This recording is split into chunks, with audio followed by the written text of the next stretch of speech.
ഏറ്റവും കൂടുതൽ ക്രെഡിബിലിറ്റി ഉള്ള വാർത്താ മാധ്യമങ്ങൾ കാണിക്കുന്ന പേക്കൂത്തുകൾ എന്തൊക്കെയാണെന്നാണ് എൻ്റെ പ്രധാനപ്പെട്ട ചോദ്യം. ഓൺലൈൻ മീഡിയസിനെ വിട്ടേക്കൂ, മരണ വീടുകളിൽ പോയി നിന്ന് പോലും വരുന്ന സെലിബ്രിറ്റീസിൻ്റെയും അല്ലെങ്കിൽ വരുന്ന ആൾക്കാരുടെയും അഭിപ്രായങ്ങൾ ആരായാനും അതിനപ്പുറത്തേക്ക് നടിമാരുടെ ക്ലീവേജും നേവലും ഒക്കെ എങ്ങനെയെങ്കിലും ഷൂട്ട് ചെയ്ത് അവരുടെ പിൻഭാഗത്തെയും മുൻഭാഗത്തെയും വളരെ ആസ്വാദ്യകരമായ രീതിയിൽ ടോപ്പ് ആംഗിളും സൈഡ് ആംഗിളും കൊടുത്തുകൊണ്ട് ജനങ്ങളുടെ മുന്നിലേക്ക് എത്തിച്ച് എങ്ങനെയെങ്കിലും ഏണിങ്സ് ഉണ്ടാക്കുക എന്നുള്ള ദുരുദ്ദേശം മാത്രമേ അവർക്കുള്ളൂ.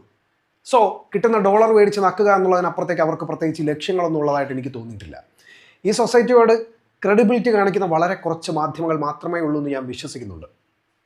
കാരണം മരണവീടുകളിൽ കാണിക്കുന്ന ഇമാതിരി പേക്കൂത്തുകൾക്കെതിരെ ഒരു മെയിൽ ചെയ്തപ്പോൾ അത്തരത്തിലുള്ള മെയിൽ മുൻപും പലയിടങ്ങളിൽ നിന്നും വന്നതുകൊണ്ട് തന്നെ അതിൻ്റെ ശ്രദ്ധ മനസ്സിലാക്കിയത് കൊണ്ട് തന്നെ ഇത്തരം വിഷയങ്ങൾ ഇനി ചെയ്യില്ല എന്ന് ആർജവത്തോടു കൂടി കാണിച്ച ഒന്നോ രണ്ടോ മീഡിയാസ് മാത്രമേ എൻ്റെ മുന്നിലുള്ളൂ. അവരെ ഞാൻ എന്നും ബഹുമാനിക്കുന്നുണ്ട്. ബിക്കോസ് അവർ ചെയ്തത് തെറ്റ് തിരുത്താൻ കാണിക്കുന്ന ഒരു മനസ്സാണ്. ബട്ട് മറ്റുള്ളവരോ? നടിമാരുടെ ക്ലീവേജ് എങ്ങനെ ഷൂട്ട് ചെയ്യാം, നേവൽസ് എങ്ങനെ ഷൂട്ട് ചെയ്യാം, മുൻഭാഗത്തെ എങ്ങനെ ഷൂട്ട് ചെയ്യാം, ടോപ്പ് ആംഗിൾ പിടിക്കണോ, സൈഡ് ആംഗിൾ പിടിക്കണോ, ഇതൊക്കെയാണ് മെയിൻ അജണ്ടാസ്.